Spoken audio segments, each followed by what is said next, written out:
There's a small town in America that's so haunted it's illegal to visit. This the lady that unalived them 4 mothers and only got 4 years for it. Bro. Am I tripping? Case of Sandra Bland is one of the most impactful and downright creepy cases in the history of this country. Grand Rising family, welcome to True Crime Saturdays, where we take a break from inspiration to do a little investigation. There may be a trigger warning or 2 or 3 or 4, I don't know. If there is, I apologize. On Saturdays, I like to show true crime videos, just kind of take a break from being the bigger person, I guess. I don't know. But I did throw some scary, spooky videos in here. There's some scary stories and some spooky videos. So if you are alone and you get scared easily, I wouldn't watch this alone because you're going to get scared. They're scary. I do have a couple shout outs to give today. My first shout out goes to Donna Dozer. Hey girl, hey. I just want to say I appreciate the support. You are going to achieve some amazing things in life. You just keep going, girl. I love you.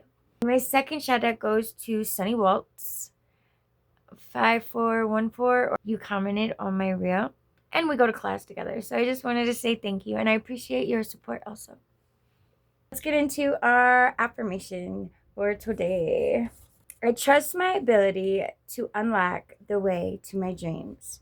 Make a small decision based solely on your intuition. I love that. Our second affirmation says, I get paid to exist. My voice is my currency. Money flows when I show up as me. I'm done working for worth. I am the worth. My brilliance is the paycheck. And our quote for the day, if the ship doesn't come in, swim out to it. I love that. Yeah, if it's not coming in, just go to it. I know that's right. Ain't nothing to it but to do it. Let's get straight into it.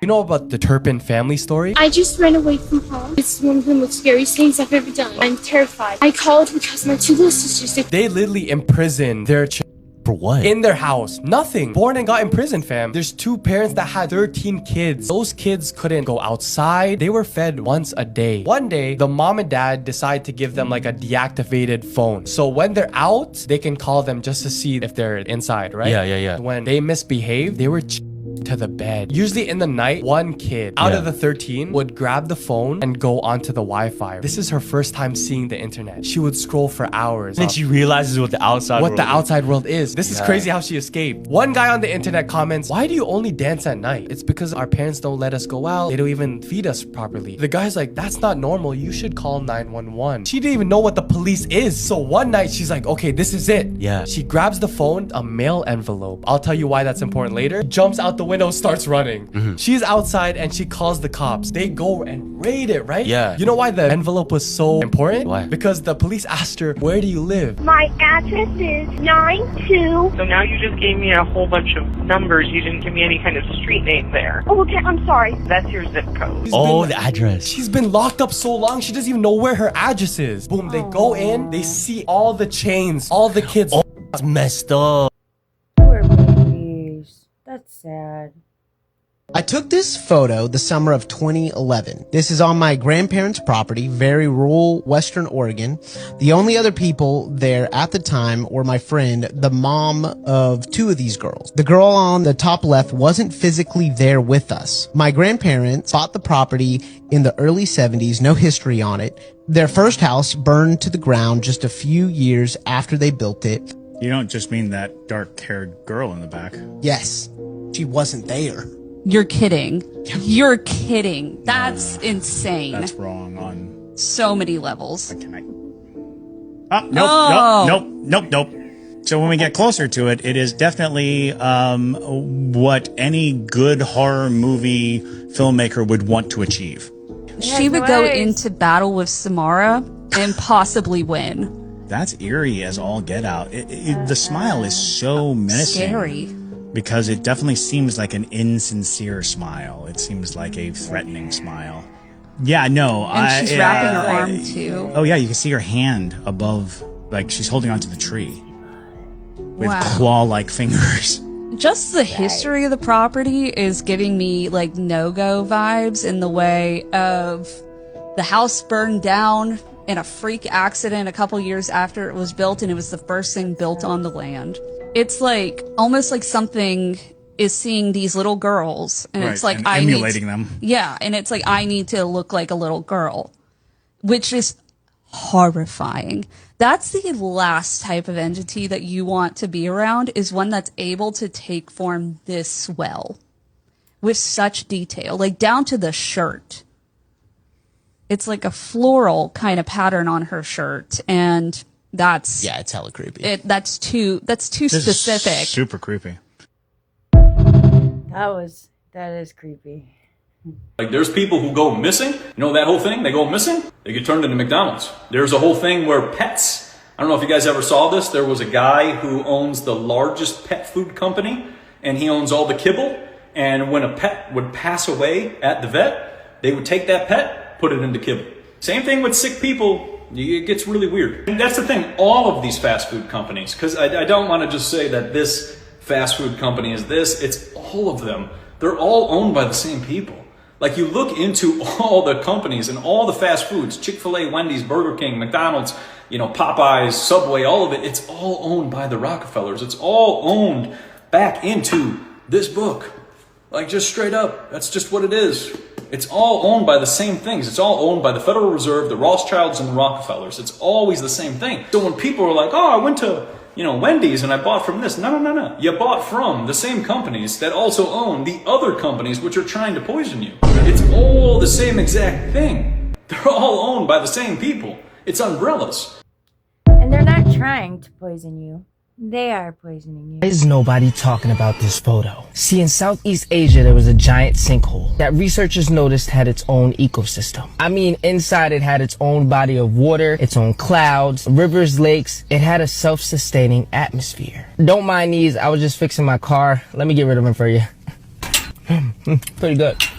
So a team of explorers got funded to go and search the sinkhole. They were mainly looking for prehistoric plants so they can use for medicine and further research. But what they found was even crazier. They found never before seen animals that were out of this world. I'm talking crustaceans, reptiles, mammals, all throughout the voyage. Everything seemed to be going smooth until it didn't, because this is where it gets scary. The team had stopped reporting to the research lab. They were supposed to be sending back updates every couple of hours of what they found. They were only supposed to be down there for 7 days, but turned up missing for 2 weeks. That's double time of what they were funded for. When the rescue team was sent to go search and find them, they found clothes and tents that were ripped to shreds. Traces of blood were also found on the ground. When checking the camera equipment, they found all the new species that the explorers had taken pictures of. But the last image on one of the cameras was this photo. But before I continue, you and your third app see this creature in the woods. Your third app says,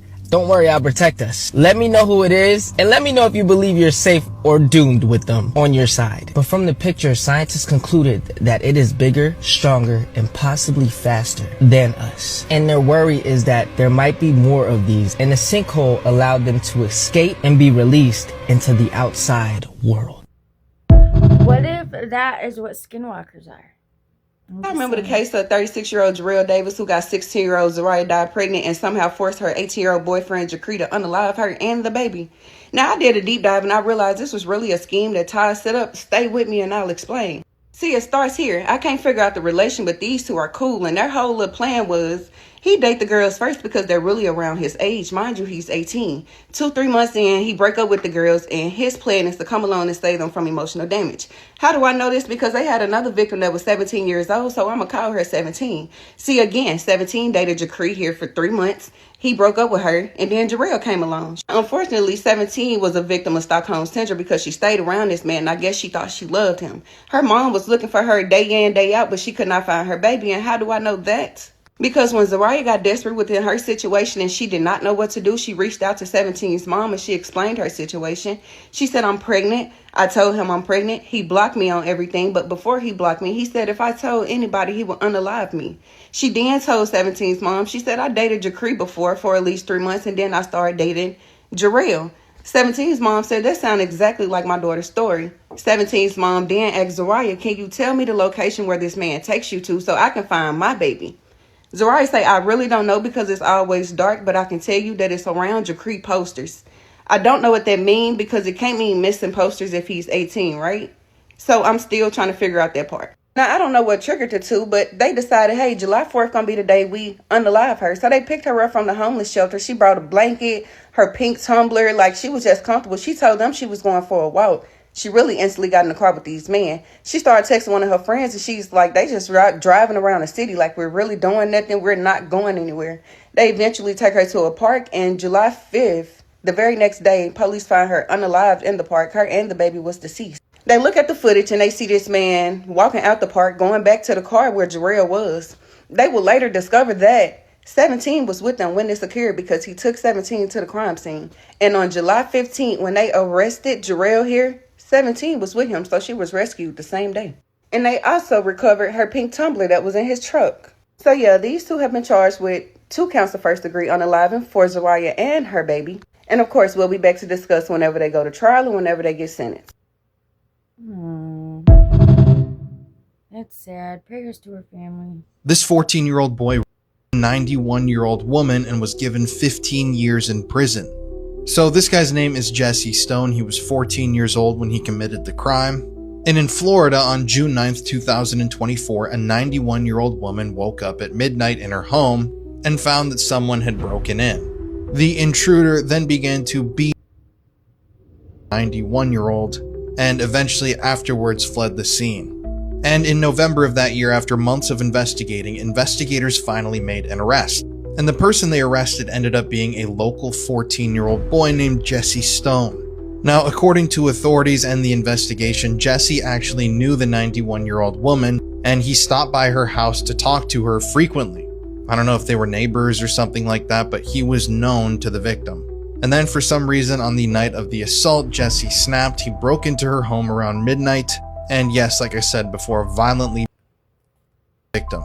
Now, at the end of the day, Jesse was sentenced to 25 years in prison. I'm assuming they gave him a lighter sentence because he was a juvenile at the time. He was sentenced when he was 15. But he also received 30 years of sex offender probation, must register as a sex offender, and had to enroll in anger management classes. Now, in my opinion, I feel that someone like this should receive a much longer sentence, and I just don't think 25 years is enough. No. We still also don't know exactly what drove Jesse to do this. He claimed that he was addicted to pornography, that he had a difficult childhood and struggled from ADHD and depression, but none of those things excuse his actions. Absolutely and this not. is just another reminder that people like this exist everywhere. And in about 24 or so years, this guy will be back out on the street. That's crazy, bro. That poor woman. That poor Most of our lady. story today takes place in a popular diner that was in Macon, Georgia, and it was a place called Lyle's. Now, they served American comfort food. Everyone knew each other, and this diner is where we can find the tall, beautiful, and charming young woman named Anjette Lyles. Anjette was born in Macon, Georgia in 1925. She was well liked. Everywhere she went, she received attention from men. It's no wonder that local boy and World War II veteran Ben Lyle takes notice. They started dating and then quickly got married. Ben's mother ran the local restaurant and diner, Lyle's Diner, and Jet started working there in 1948. She was known to sit at the tables with the customers and have like long conversations with them. They loved it. And Jet would occasionally bring her daughter Marcia into work with her. So Jet, she was working her butt off at the diner for years, up until like 1951 to be exact. At this point, her husband Ben, he had gotten sick. He caught an illness overseas during the war. I guess it had left his throat like completely infected so bad that the pain from it prevented him from working. Luckily for Ben, he had been receiving a military pension. Anyway, in 1951, Ben's government assistance, it came to an end, which left him in quite the predicament because while Anjette was working at the diner, Ben would spend his nights drinking and gambling. Oopsie. The debt had gotten so bad that Ben's mother, her name's Julia, decided to step in and help. She decides to sell the diner, and it was devastating for her, but family's more important. Not only was this devastating to Julia, but also to Anjette, who basically made this job at the diner like her whole world. Now, what's wild is that almost right as the government took him off his benefits and doctors started to tell him, like, you're getting better, you can go back to work, Ben immediately got really sick again. And when he went to the doctors, they had no answers as to like what was going on and what the cause could be. And then in January of 1952, he fell into a coma. A few weeks later, he died, having never woken up. During this time, 1952 to 1955, Anjette was working at a different diner, but this time she was hustling hard and she was saving her money for years. And then in 1955, she goes back to the new owners of Lyle's Diner and she buys it back from them. And she also rehired Ben's mother and like hired the same people. There was a man who kept coming by the diner, Joe Gabber, but everyone called him Buddy. He was a pilot. And before the end of 1955, the two had gotten married. This is a really small town, so everybody in the community is like talking amongst each other, but that was just the beginning of what the residents of Macon would soon be whispering about Anjette. See, like I said, Buddy was a pilot, and that meant that Buddy wasn't around too much. And Anjette kind of liked that. And it wasn't long before rumors started up that Miss Anjette was sleeping around behind Buddy's back. Now, there was no evidence to back it up. Anyway, as rumors of Anjette's character began to spread, tragedy struck once again. The same year she got married to him, Buddy, he fell ill. Doctors couldn't figure out, like, what was happening. And then after being in the hospital for about a month, Buddy died. Now, because they have no answers, the doctors, they go to Anjette and they're like, we would like to do an autopsy, but we need to get your approval. She said Buddy would never want his body cut up. So no autopsy was performed, and Buddy's death would remain a mystery for a little while anyway. So Buddy is barely buried, and Anjette over here is already filing to have her name changed back to Lyle. And of course, she moved even faster to get Buddy's life insurance payout. She bought herself a new house, a brand new Cadillac. This new house of hers had a lot more space. So she ends up inviting her mother-in-law, Julia,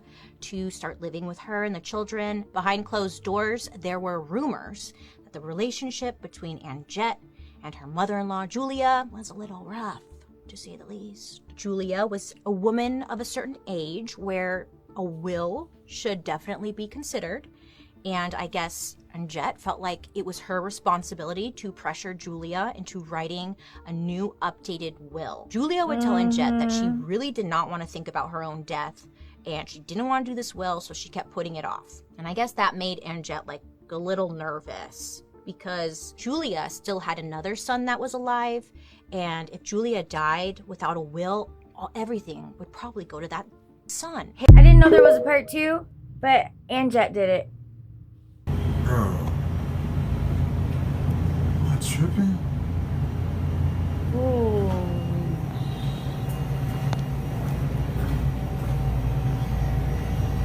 What is that?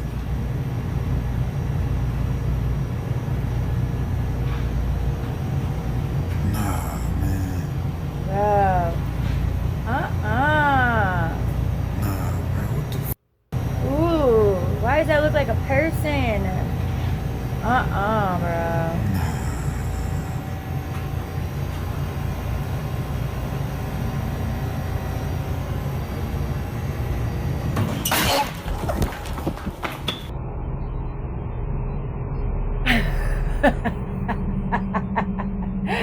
Bro. Oh, my heart is pounding. Woo, did you see that? Bro, that place is haunted. Seeing no one else around, it makes no sense for this to have appeared. To the worker, this had to be the thing, or perhaps the hand that touched his shoulder. The quality of the footage makes it hard to tell, but there's no denying that something appears close to his neck before it goes away. Whatever it was, he felt it. Now, the employees who've seen this cannot figure out what this was. Cameron, who shared this video, thinks there's no other explanation except for the restaurant being haunted.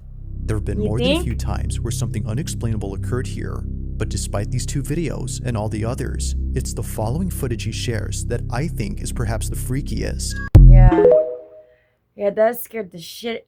That scared me. Now, the following video comes from a mother who's been sharing every moment of her daughter's life. Her entire account is devoted to her only child, a daughter that she thought she would never have after multiple failed pregnancies. To Gabby, the mother, Regina was a miracle. And so, from videos of her as a baby to footage of Regina's first day of school, Gabby has captured all the smallest moments in Regina's life. However, out of all the videos on this page, a select few have left many viewers baffled. It all started with a series of videos that Gabby took when Regina was a baby.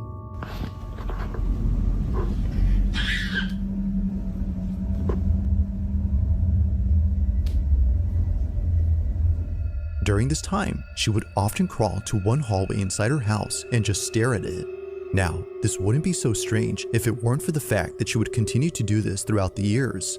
Just like when she was a baby, she still to this day stares at this hallway for no apparent reason. Vámonos ya. Vente, mi amor. Vente. Vamos a... From playing a game of tag by herself to blowing kisses at the hallway, Regina behaves as though she's playing with one of her friends. It goes without saying, but she may have an imaginary friend. But to Gabby, this may not be the case, because as of recent, this was captured. ¿Qué pasó? Ay, pues, ahora sí me asusté. ¿Qué pasó? Ay, Raichi.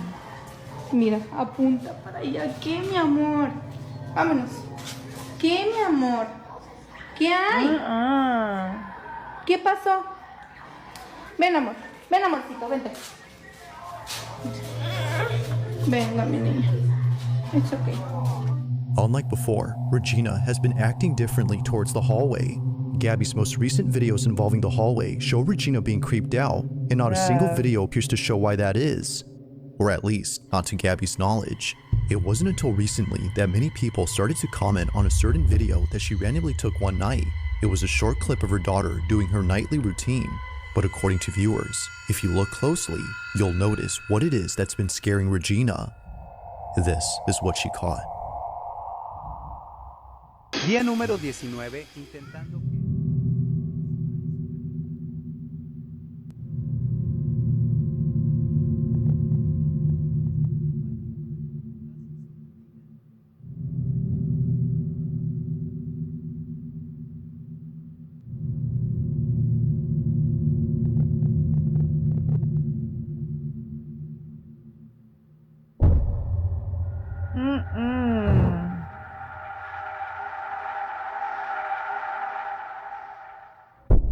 Oh, hell no. What was meant to be just a fun little video turns into something terrifying. Inside a closet, a shadow-like figure quickly passes, and it happens right after Regina points at it. No one else was home, which would have otherwise explained it. After reading the comments, Gabby checks the closet space and finds nothing. If the space is clear, then what was this? Although she doesn't know, viewers have an idea. This may be, as they believe, the thing that Regina has been so afraid of. She even points at it like she always does with the hallway. Although not sure what to think, Gabby remains concerned. But then one night, in a different video, she records something that makes her extremely uneasy. While filming her daughter in the kitchen, this happens. Cuando le encuentras un miedo a tu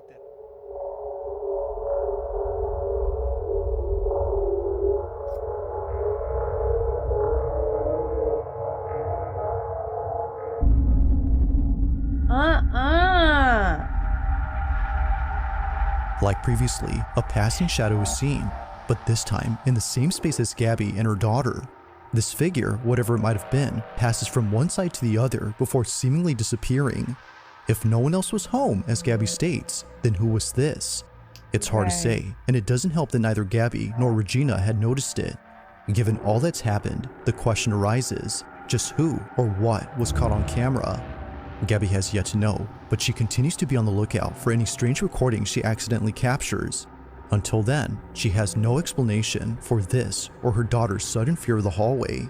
Did you, ghost hunters? Yeah, we have a ghosting in my house. The following video that you are about to watch was published on YouTube on August 2nd, 2010 by a man named Patrick Jonsson, with the title being Ghost in the Basement. It begins with Patrick opening a door and walking down a lengthy corridor. However, that is about the time in which something extremely creepy happens to him. Take a look and see if you notice what happens.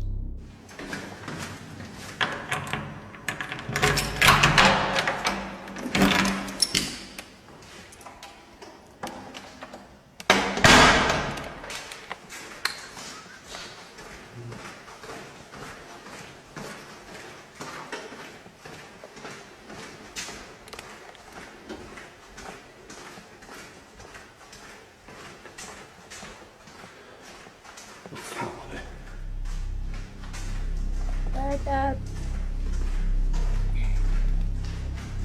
Peace, I'm out. I'm good. I don't even want to be there no more.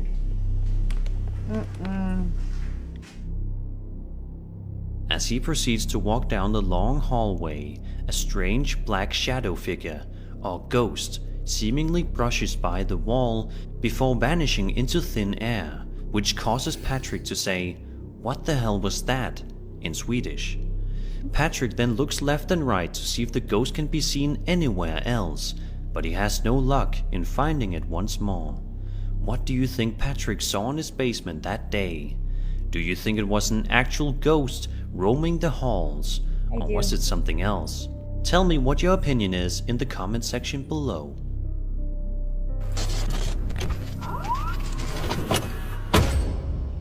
Chris Simpkins uploaded this video to his personal YouTube channel on September 6th, 2016. The video was filmed at 7:50 p.m. in North Smithfield, Rhode Island. In the description, Simpkins explains, "I heard these weird, very loud noises coming from the woods in the direction of a nearby radio tower. They lasted about 15 to 20 minutes and then stopped. Have a listen and see what you think that these noises could be."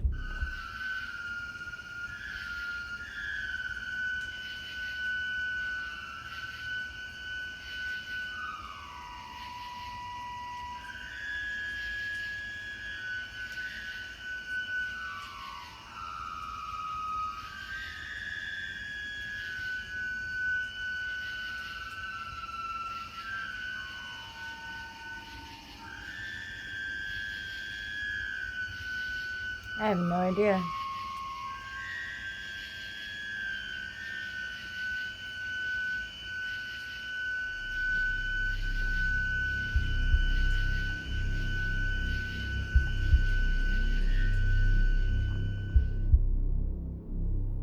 Simpkins describes that chilling sound as an alien sound, and it is not hard to see why.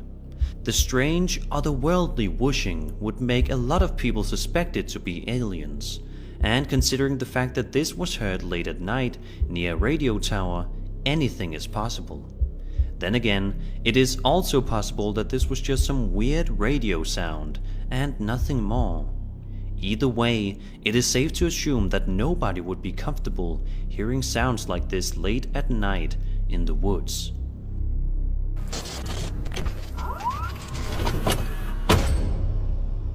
At the beginning of this next video, a man starts getting a coat and shoes on to walk us outside and show us something that is extremely creepy.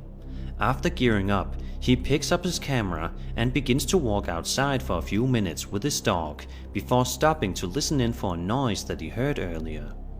At first, he doesn't hear it and continues to walk further with his dog before stopping at a shed and looking around inside of it. Outdoors, the dog begins to bark at something which catches the attention of the man, to which he follows it. Who's out here, huh? Come on.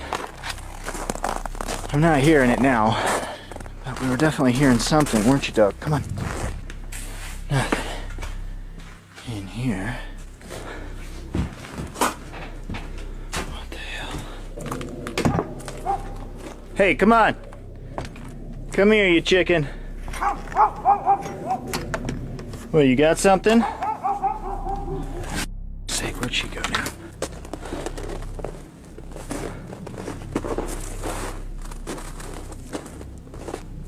Yo. Whoa. It doesn't take too long before he notices that far off into the distance, a fire is happening. After closer inspection, he realizes that it is actually dozens of candles that are illuminating the area. In addition to that, the tree that he is standing next to has incredibly bizarre and creepy objects hanging from it that almost look like a crab and a gigantic bone. Then he eventually makes his way up to the candlelit area, to which he finds several cards surrounding it as well as other objects. What the f?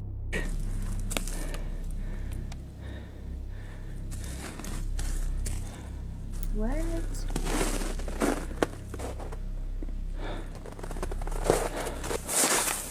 What the f? That's creepy, bro. That's creepy. Julie Kibuishi and Sam Herr met in an anthropology class at Orange Coast College in Orange County, California, and became good friends. Julie was 23 years old, living with her parents, and Sam was 26 and had just returned from fighting in Iraq.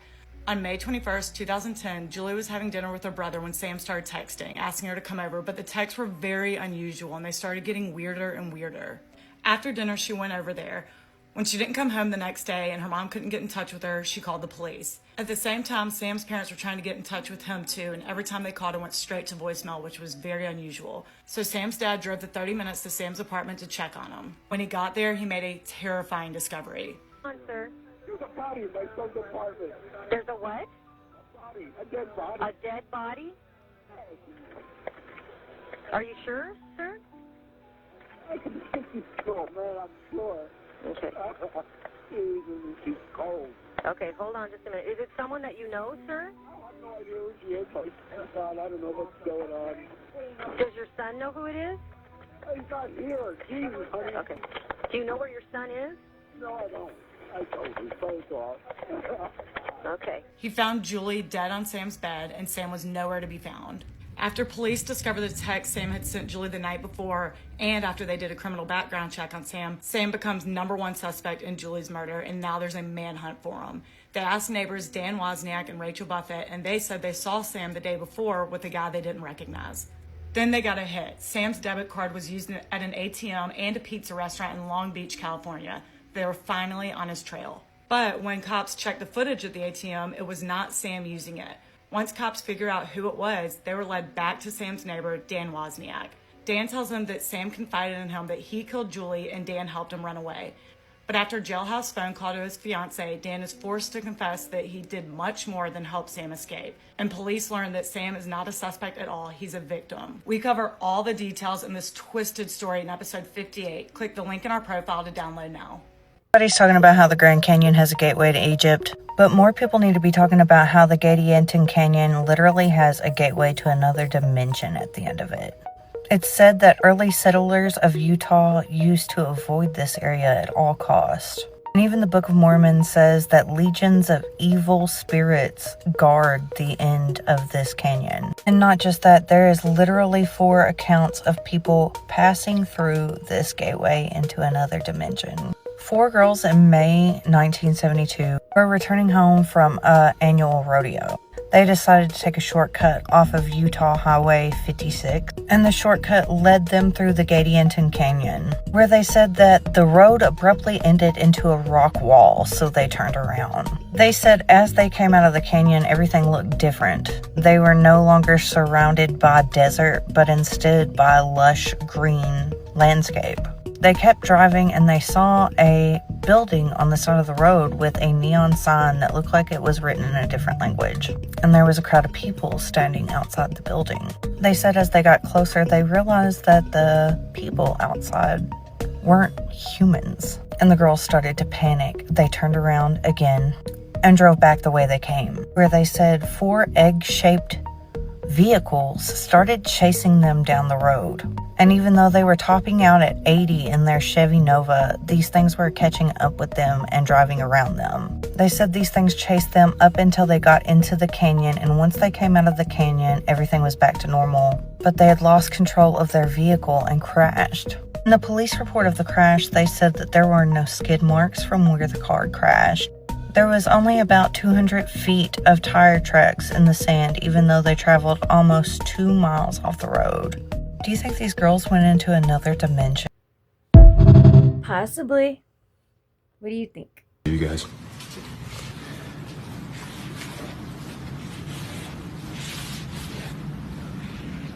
All right.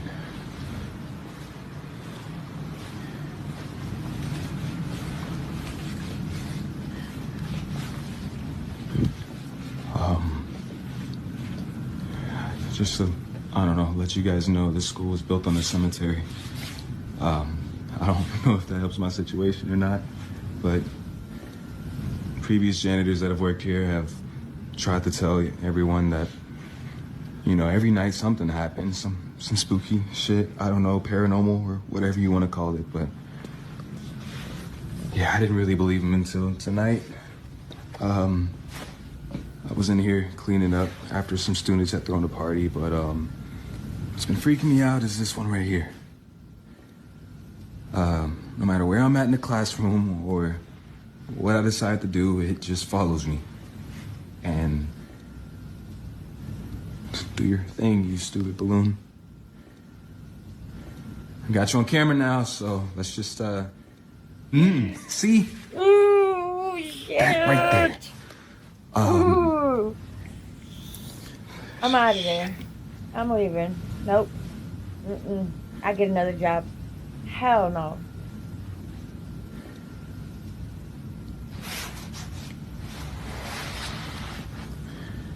Just. Ooh, shit, bro. If it comes around that corner. I didn't mean to cuss. I apologize. Oh, hell no. Hell no. No. Nope. I'm out of that, yeah. I'm out of that, yeah. See, no. Shit.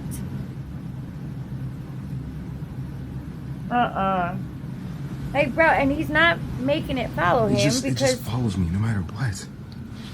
you see the string. Because that's what I first saw. No, I can't. Yep. I know. I'm about to show you the scariest thing I've ever seen on the internet. On March 6, 2023, a Reddit user posted this disturbing photo. As you can see, it's just a photo of his kitchen late at night. It doesn't seem like it would be that disturbing. The user claims that for the last couple years, he's been hearing strange, unexplainable noises coming from his kitchen late at night. And then one night, he takes a photo of his kitchen from his living room. The photo captures this. And I know you're like, what am I even looking at? This is the photo itself, but let's zoom in on that dark corner. And then let's enhance it. We're overexposing it now. Who is that? The user has no idea who this could be and believes that this is the thing that's responsible for the noises and that it might be paranormal. Because that is clearly a man. And you can kind of see the outline here. If you compare him to the fridge, he's really tall and he has no eye. But it gets scarier. A few days later, he left his camera recording overnight in the spot that he saw the figure before, like in the kitchen. And this is what he caught.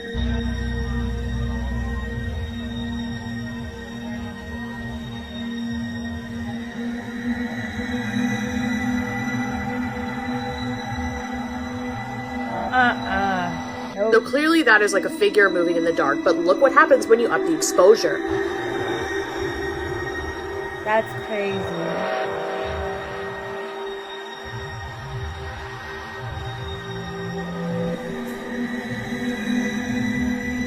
It looks to be the same thing that was taken in this photo. So is this a squatter hiding in the apartment? Or is this something more sinister? Let me know what you think and come over here for longer scary videos. A sweater hiding in the apartment?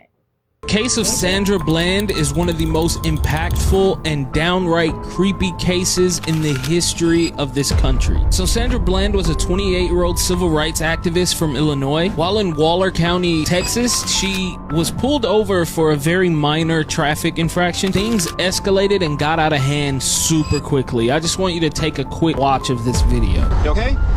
I'm waiting on you. This is your job. Oh, you seem very irritated. I am. I really am. You mind putting out your cigarette, please? Don't mind. I'm in my car, but I have to put out my cigarette. Well, you can step on out now.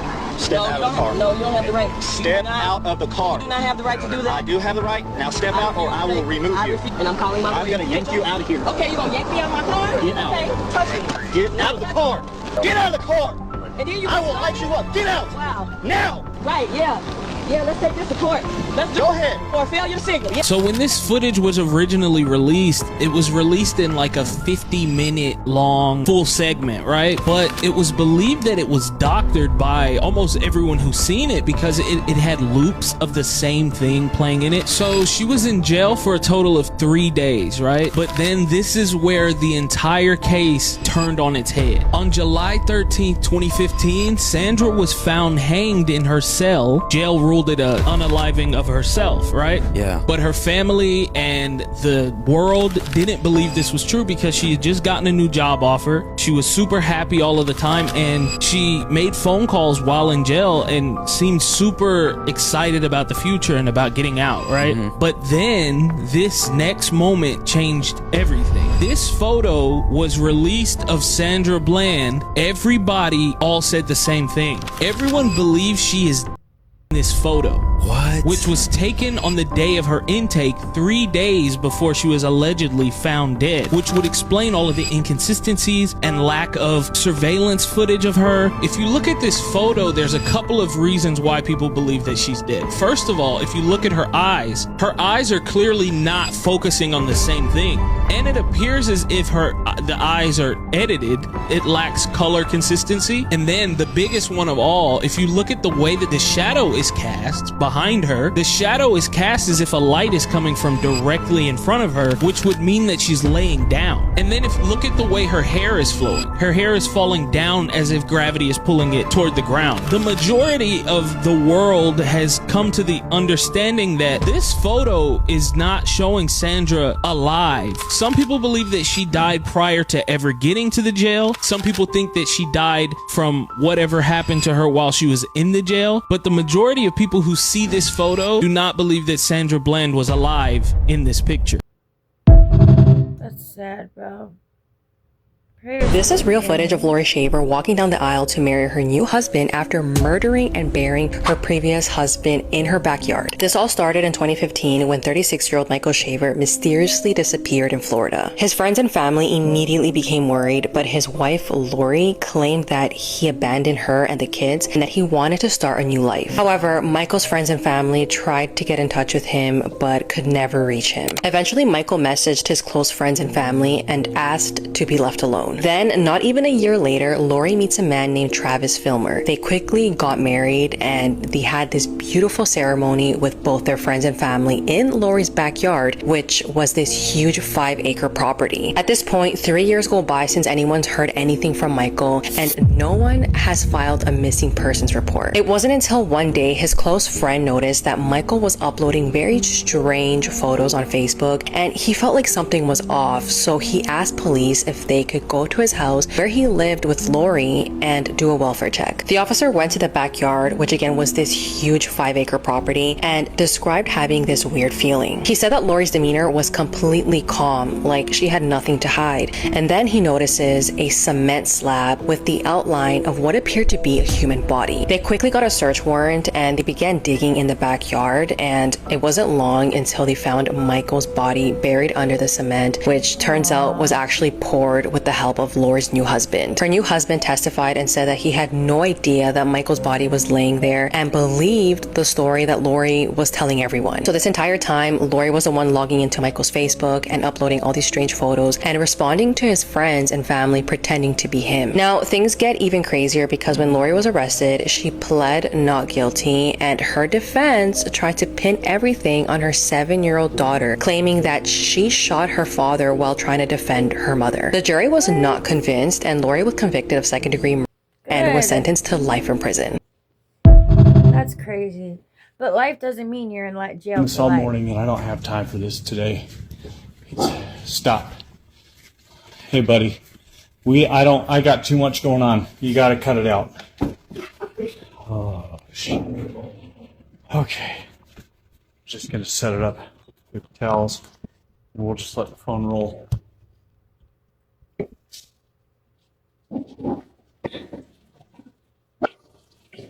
I asked you, you gotta go or you gotta go downstairs or something. Wherever you're gonna go, you gotta go. Calm down. He's okay. Please. Not today. Wait. Just. Can you see the shadow? Like, look on the wall to the right. Do you see a shadow? Is that me or is there a shadow right there?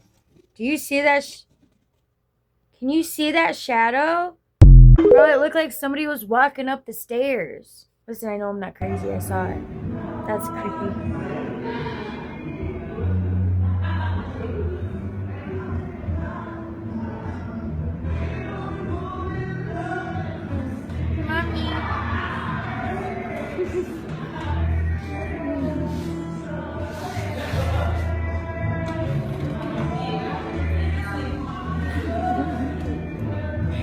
They gave me a mama.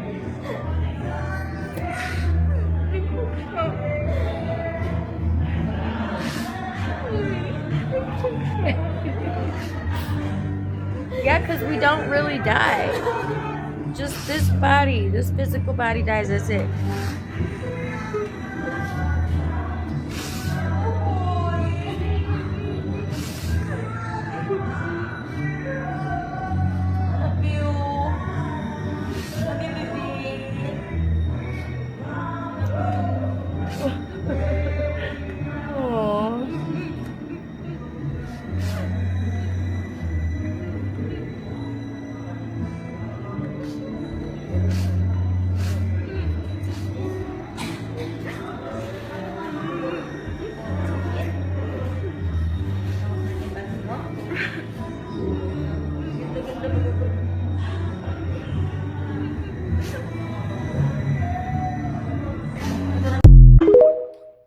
Don't remember the exact year, but one year, it was after my grandma had passed away. My grandma and grandpa and my dad are all buried next to each other. My grandfather had not passed away yet. My grandma was, though. And me and my family decided that on Mother's Day, we were going to go take her some flowers and some balloons. So we get to the cemetery and I see my dad's, gravestone, and, I'm talking to him. And then I go to my grandma's and I'm like, hey, Grandma, like, we miss you. We love you. Well, we took a picture of the flowers and the balloons, right? And the wind was blowing strong that day, right? So the balloons were going this way. Like everything was blown that way, right? I take a picture of my grandma's gravestone with the balloons and the flowers in it. I take the picture, and this one balloon was going against the wind. And I knew it was her. It was her and my dad. And, I can choose to say whoever I want to say it was. I know they're not dead. I know that they are still here. I feel like my dad had to go so he could be my guardian angel. Because I've been through some shit. I should not be here. I should have something that I can't get rid of. I have none of those things. I don't have anything, period. But I'm just saying. I've done some crazy wild things in my life, and I really believe, especially when we are young and we lose a parent or a sibling. I mean, this is just what I believe. I believe my dad had to go because I needed somebody to watch over me and protect me throughout the years, and I know that he has. So that's all. This girl, Patricia Stalling, was wrongfully convicted of own son because of her DNA. What? I know it sounds weird, but just listen to this. In 1989, this woman, Patricia, took her son Ryan to the hospital because he was feeling a little sick. He was throwing up and everything. While he was at the hospital, doctors noticed something in this kid's blood that was almost like he's got poisoned by something. His mom comes to visit him one day, literally like a couple of days after his mom visited him, the little boy died. The doctors go and check, and it's almost he's been poisoned by antifreeze. What? That's what the doctors come to the conclusion of. That he has some type of chemical in him that is the same chemical that's found in antifreeze. They arrest his mom, send her to jail. Whoa, because they claim that she poisoned her baby with antifreeze. So she's in jail for like a couple years. In 1991, while she's in jail, she gets pregnant again. She then gives birth to her next son. His name was David. Right after she gives birth to him, they take her baby away, like right away, and they put the baby in foster care. So mind you, this baby has had no contact with his mother at all. He gets sick after a couple months after he's born. The same sickness and his brother. While she's locked up. While she's locked up. So there's no way that she could poison him with antifreeze. Yeah. A biologist who works at some university heard about the story. So he ends up getting blood from Ryan, the kid who died at first, and compares it to the blood of David, the new kid who's sick as well. Yeah. He finds that there is this weird chemical that's inside both of their blood. That same chemical is inside the mother, Patricia. Whoa. It's just something that her body naturally produces. After all this comes out, they release her from jail after being in there for like 2-3 years. Whoa, bro. That is so crazy. Shout out to that biologist, though. Nah, for real. Shout out to bro for even caring about the case and thinking like, bro. you know, maybe I should try to see what's good with this because that's interesting. Yeah. It's how she get The pregnant? next time you think about eating your co-worker lunch, I want you to think about Bazin. Bazin had packed him a nice little lunch for his job at Target. When he got to work, he put his lunch in a break room refrigerator. He took his break a couple hours later and noticed his lunch was missing. One of his co-workers told him that a guy named Ernan ate his lunch. Bazin never confronted Ernan about the lunch, but 3 days later, he attacked him in a parking lot with a hammer and a knife. And sadly, Ernan passed away. Bazin got himself a 100-year prison sentence with 30 years suspended, meaning he gonna be in there for 70 years. Now, I'm not saying Ernan ate his lunch, but how do co-workers be eating other co-workers' lunch? That's nasty. I'm not eating nobody's food that they made at home. I need to know if your house clean. Do you got roaches? Do you got mice? Do you let your dog in the kitchen? Are there cats jumping on the countertop? All the things, cause it be some nasty This the lady that unalived them 4 mothers and only got 4 years for it. This is Heather Finley from Florida. She was drunk driving and speeding, going 59 in a 35. When she failed to brake for a car that was trying to turn left, she crashed into the car at the intersection. Inside that car was the 4 mothers on their way home from a night out. They had a total of 8 children at home waiting for them. But sadly, the 4 women passed away. And for some reason, Heather didn't take a blood alcohol test till 5 hours later. And when she did take it, the police determined that she was still drunk, but the prosecutors did not even charge her with DUI. They said it wouldn't hold up in court. So Heather pled guilty to 4 counts of homicide by vehicle. She was sentenced to 4 years in prison and 6 years of probation.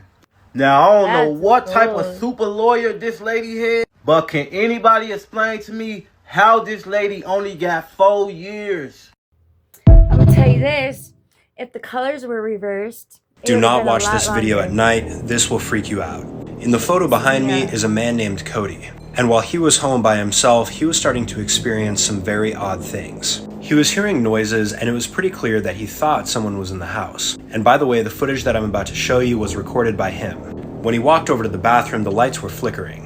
But not only were the lights flickering, but the faucet was on, so he turned the faucet off and left. At this point, Cody got pretty freaked out, so he went outside and called his wife and let her know what was happening. His wife insisted that he would stay outside, however, Cody decided to go back in and do some more filming. When he went back inside, the entire kitchen was a complete mess. Cupboards were open and things were thrown around as seen in this photo, and this right here is the clip of him first walking in.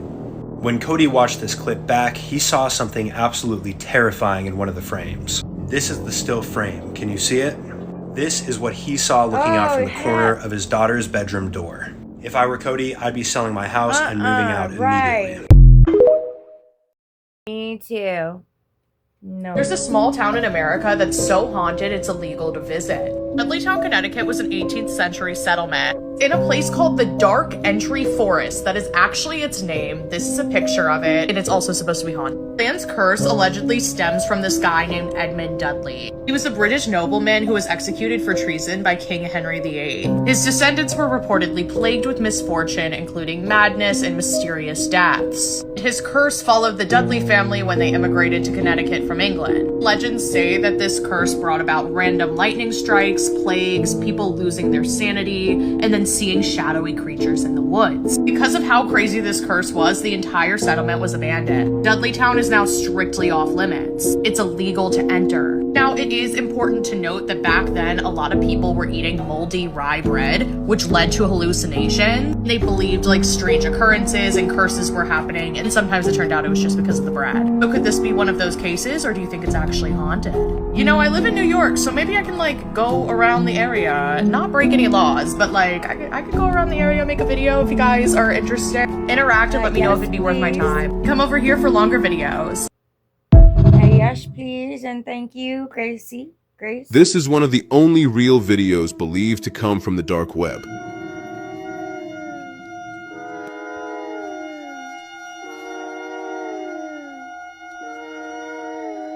We know this video originated there, but no one knows who uploaded it.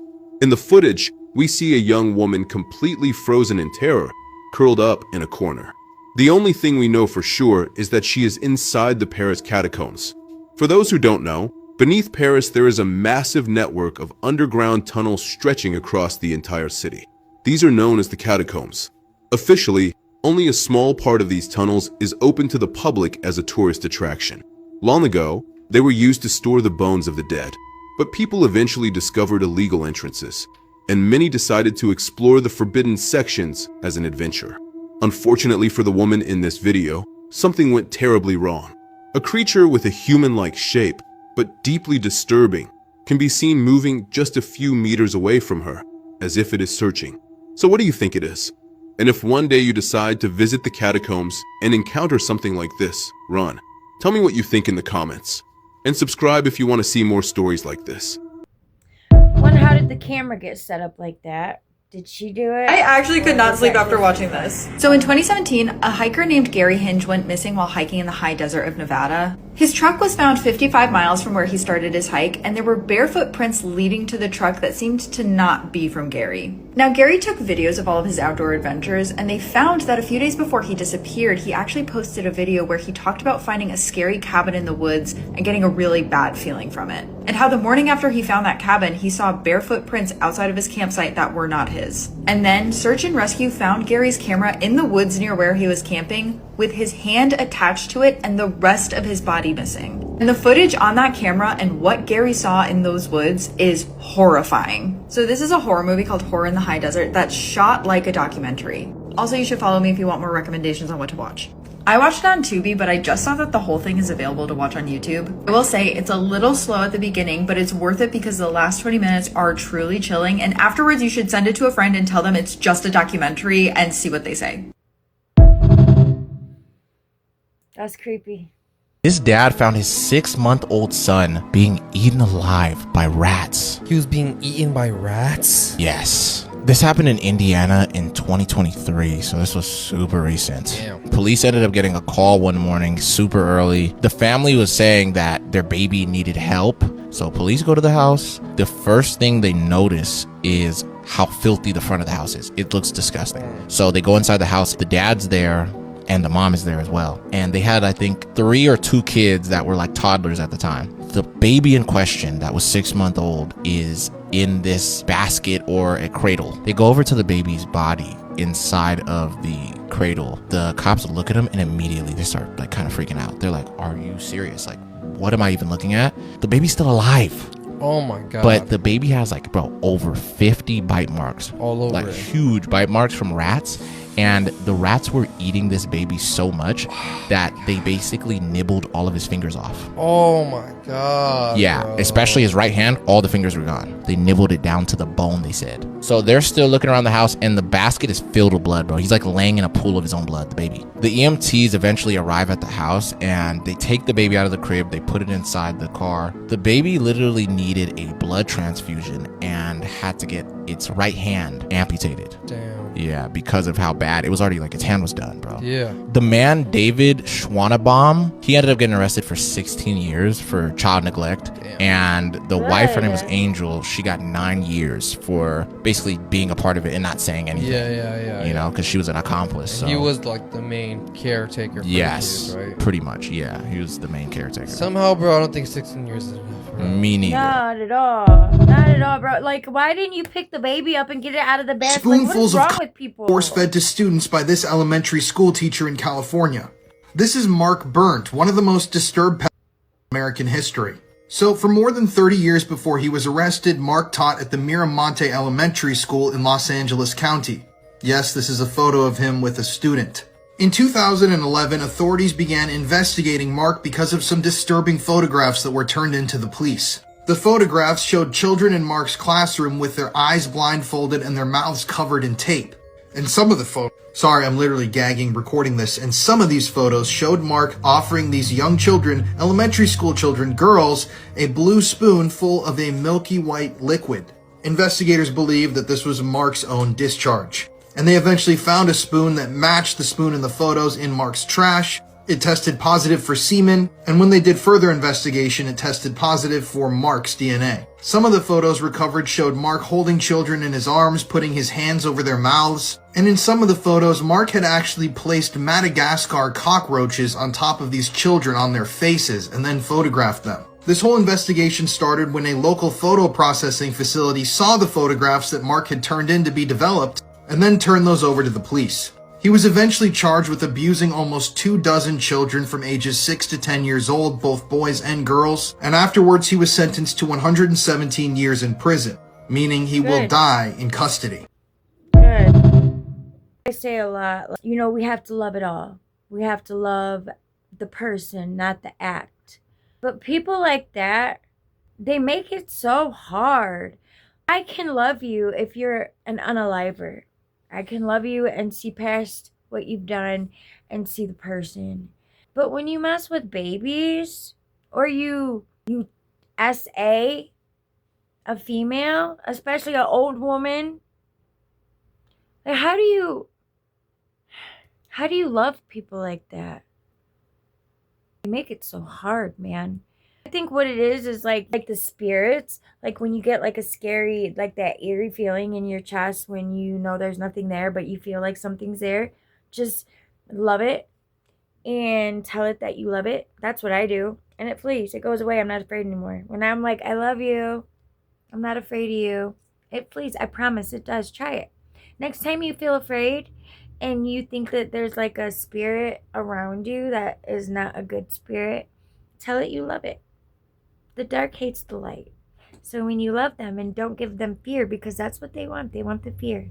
Don't give them the fear. I know like I'm freaking out on some of these videos, but I'm learning too, and I'm growing too. And this is in my own reality, in my world, when I get that scary feeling, like there's somebody up here with me when nobody's here, I just tell it that I love it and I'm not afraid. It's not my attorney.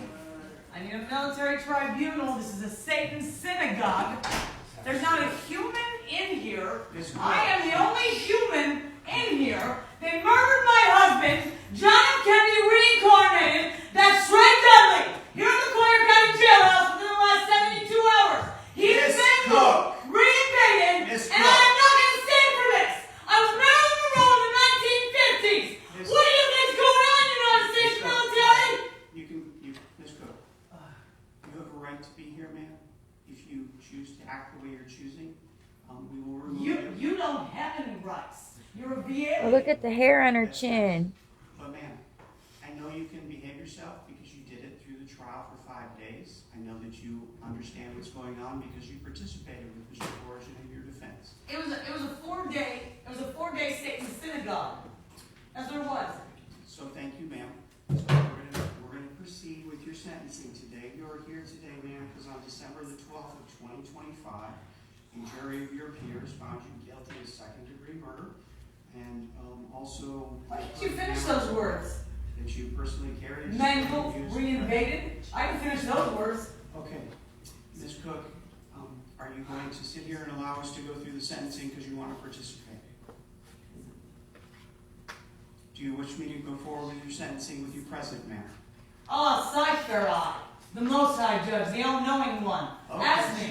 Thank you. You can remove her. Okay, come on, ma'am. Oh! Whoa! Whoa! They're busted! Get out! Come in! Get out! Stay right here!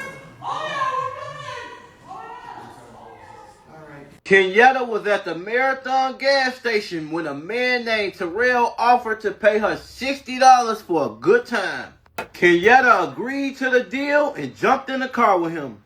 The man drove Kenyatta to a park, but instead of her giving him a good time, she pulled out her weapon, robbed him for the $60, then shot him. And sadly, Terrell passed away. Kenyatta then fled the scene on foot. She went to a chicken shack and got 2 hot wing combo meals for her and her boyfriend. Kenyatta mama seen her on the news as a suspect in this case, so she turned Kenyatta in. Kenyatta was later sentenced to 10 years in prison. Did you see those 5th grade girls that planned on another classmate? I heard about this. It was a boy. Yes, bro. I heard about this, bro. This blew my mind, bro. When I heard the full story, it's so crazy. So this actually happened in Arizona, and these 5th grade girls were all talking, and I guess they were all like angry at one of these boys that were also a 5th grader in the class because he supposedly cheated on one of their friends that was in that group of 5th graders. These girls got together and started talking, and these were their words. They were going to get this kid that cheated, take him to a bathroom, one of the bathrooms at the school. At the school? At the school. This was their plan. And during recess, and they were all gonna wear gloves and sit in the bathroom and make it look like he committed suicide. We're also going to write a suicide note to make it look like he just did this to himself in the the bathroom at school, which is freaking insane. That was their whole plan. And the way that it got discovered is this other 5th grade girl, she overheard the conversation while they were like at lunch or something, goes home and tells her parents what happened. She was just like, I heard these girls at school talking about they're gonna try to kill somebody at school. Called 911, told them the whole situation. Police ended up going to the school and they literally arrest these girls on campus. They take them in the police car, they handcuff them, all that type of stuff. They release them to their parents, and all of the girls, I think it was about 4 or 5 of them, they all got expelled from that school. The scariest part about one of these little girls, though, and I'm pretty sure she's the one, the ringleader. I think she's the ringleader, bro. She's the one who operated, the whole thing. They said she was laughing. Yeah. And she was just like, she didn't care. That's how I heard that, like, all the other girls were like crying and like scared that they got caught up, but she was the only one that didn't care. Yeah, she was just stone-faced and laughing about it, and she was taking it like a joke. Dude. That's wild, bro. This the lady that tried to perform a C-section on her friend. This is Ashley Wade from New York. She had everybody thinking she was pregnant. She was posting all type of fake ultrasounds on social media. She even had a whole baby shower. So one day, she invited her friend Angelique over. Angelique was 9 months pregnant, and she was getting married at the courthouse later that day.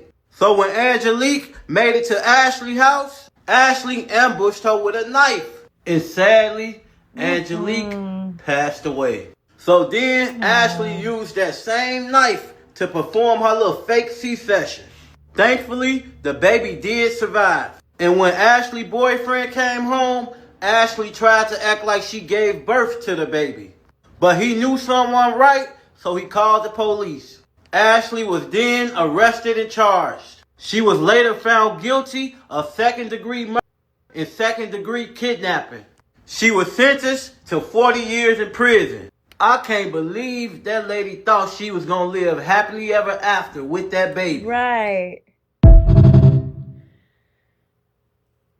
Have you ever seen such a beautiful night? The man you just saw in that video, popular YouTuber Mr. Crafty Pants, was arrested last year on some incredibly disturbing charges. He was arrested, in fact, for the possession and distribution of CP or CSAM. Before his arrest, Mr. Crafty Pants had over 500,000 subscribers on YouTube and 250,000 followers on Facebook. And yes, after his arrest, now a lot of people are calling him Mr. CP, but not for Mr. Crafty Pants. In August of 2025, authorities received a tip about an account on the social media platform Kik.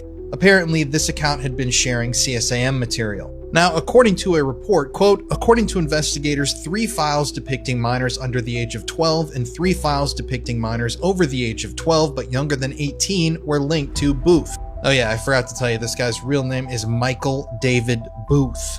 One of the most disturbing parts of this whole thing is that Crafty Pants, Mr. Crafty Pants, whatever the his name is, he created family-friendly content with a lot of content that was sometimes geared towards children.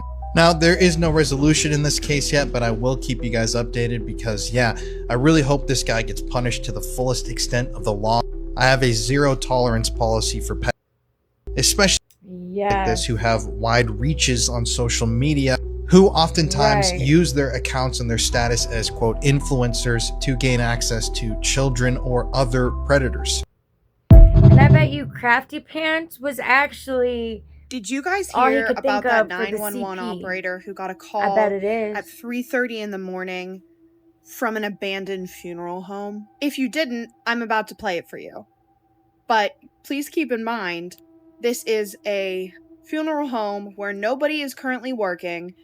Cops drive by it later to see if anybody was there.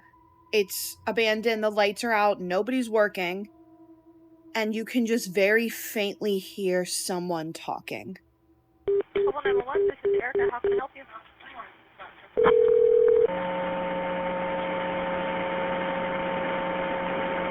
Hello? Hello?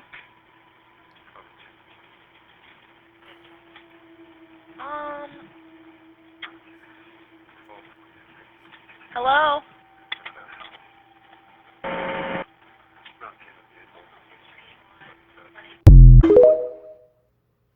That's creepy. There's nobody Y'all there. be very careful moving into abandoned houses. You know these old looking houses? They're real cheap. They big now, but you don't know what kind of spirit in there. Man, that house so dirty and old, you don't know what's sitting there. You ever seen a house that nobody stayed in for years? Nobody ain't stayed there, nobody mowed the grass, nobody did nothing.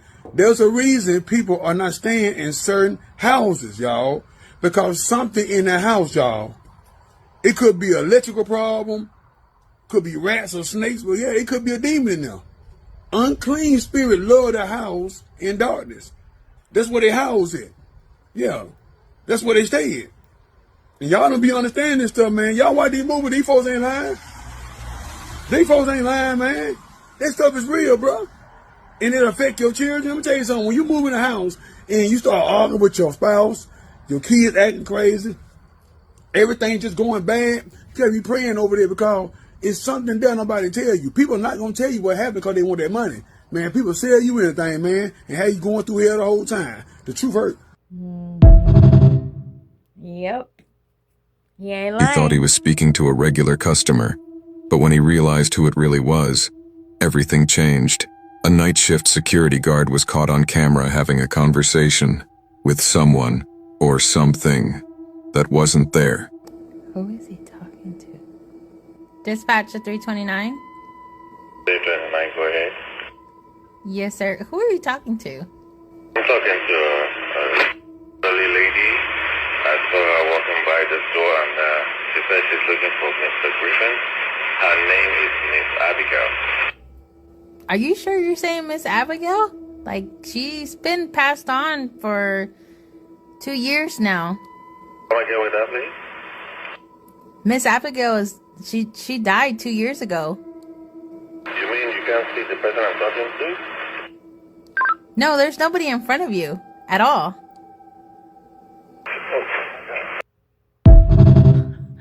That's creepy. I'll have to watch this drone footage.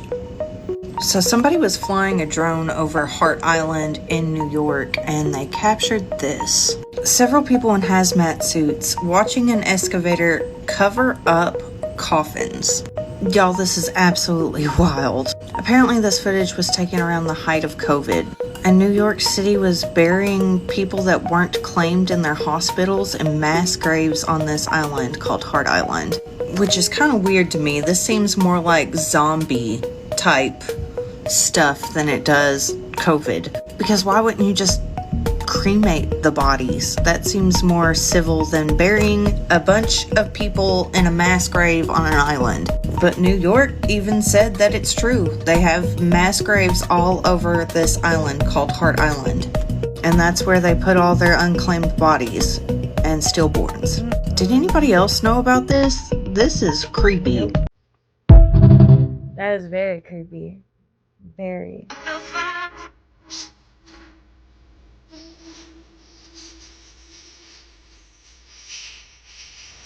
The girl in that video, 21-year-old Erica Lawson, allegedly sold her own daughter to 6 so they could abuse her.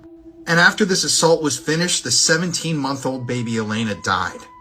Now, this case is absolutely horrific, and it tells the story of someone whose image on social media is completely opposite who they are in real life.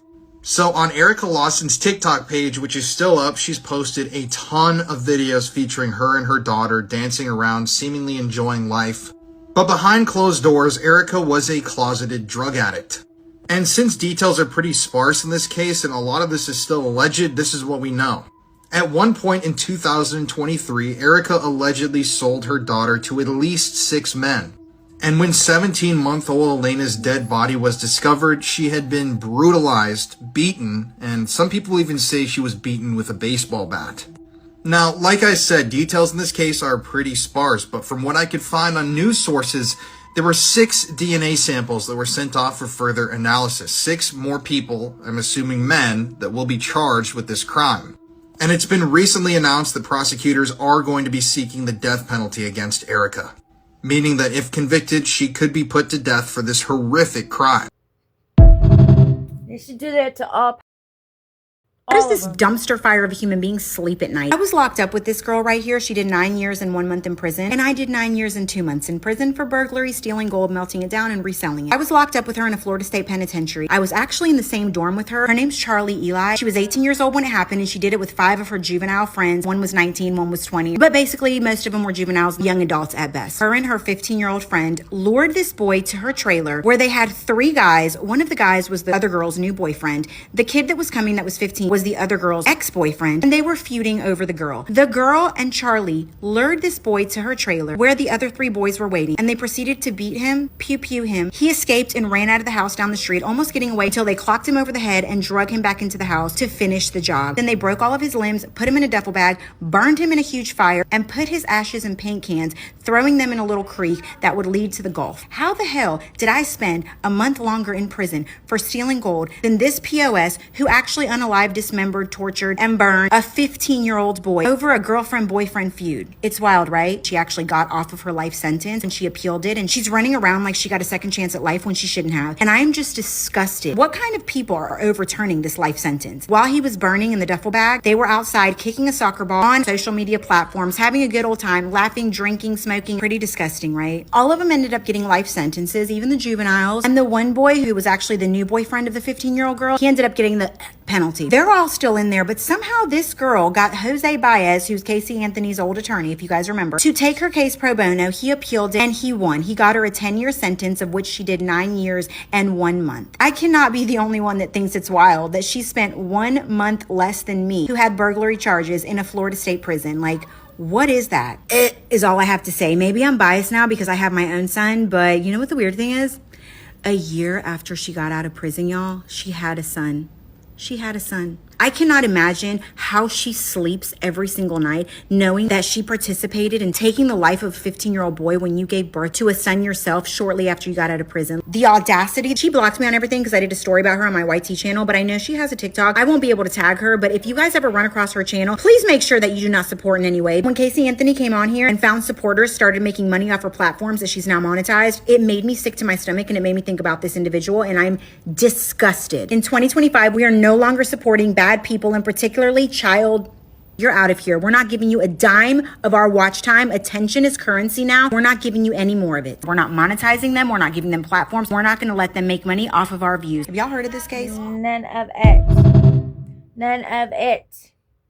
You can hurt children, and somebody who is a artist or a esser will get probation and nothing jail-wise But then somebody that sells drugs or does burglary or whatever will get way more time than people that hurt babies or are essayers or are artists.